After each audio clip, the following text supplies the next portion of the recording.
Morning friend, कैसे हैं आप? आई होप आप अच्छे होंगे। आज मैं आपके लिए लेकर आई हूँ आरआरबी सिलेबस नर्सिंग सुपरिटेंडेंट का। हाँ, तो चलिए हम आपको बता देते हैं कि कौन कौन से सब्जेक्ट आ रहे हैं इसमें से।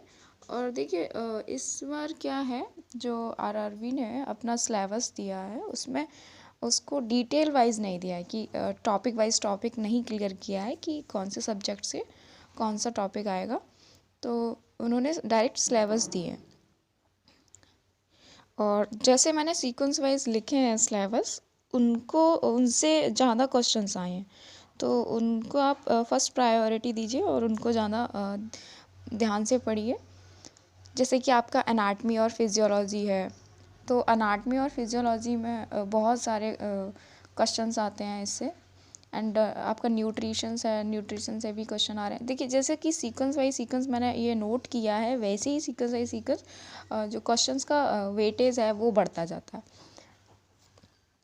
तो अनाटमी है, न्यूट्रिशंस है, बायोकेमिस्ट्री है, नर्सिंग फाउंडेशंस है, साइकोलॉजी है, माइक्रोबायोलॉजी है, सोशियोलॉजी है, फार्मेकोलॉजी है, पैथोलॉजी है, जेनेटिक्स है और मेडिकल सर्जिकल नर्सिंग है, आपका कम्युनिटी हेल्थ नर्सिंग है, चाइल्ड हेल्थ नर्सिंग है, मेंटल हेल्थ नर्सिंग है, मिडवाइफरी एंड ऑब्स्टेट्रिक नर्सिंग है, नर्सिंग रिसर्च है और स्टैटिक्स है।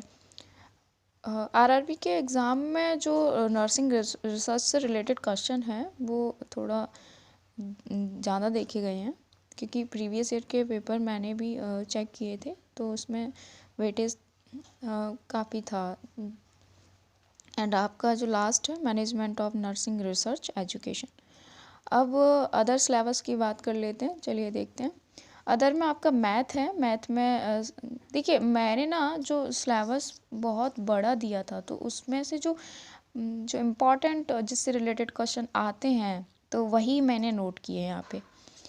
आपका नंबर सिस्टम है, इससे क्वेश्चन बनते ही बनते हैं। बोर्ड मास से बनते हैं, डेसिमल से बनते हैं, फ्रैक्शन से बनते हैं और रेशियो प्रोपोर्शन से बनते हैं, परसेंटेज से बनते हैं, टाइम वर्क से बनते हैं, डिस्टेंस से बनते हैं, लॉस प्रॉफिट से और कैलेंडर से।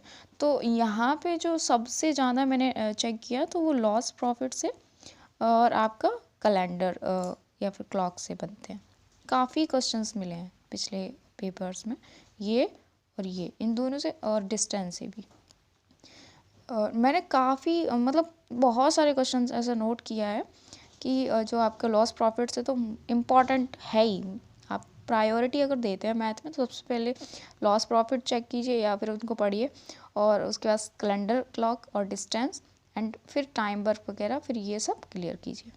एंड आपका आता है लास्ट आपका ये रीजनिंग में भी काफ़ी लंबा सिलेबस था।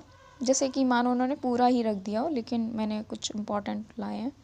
एनालॉजी है और अल्फ़ाबेटिक एंड नंबर सीरीज़ हैं। कोडिंग डिकोडिंग तो 102% हर पेपर में आता ही आता है, तो इसमें भी 3 या 4 क्वेश्चन कोडिंग डिकोडिंग से देखने को मिलेंगे।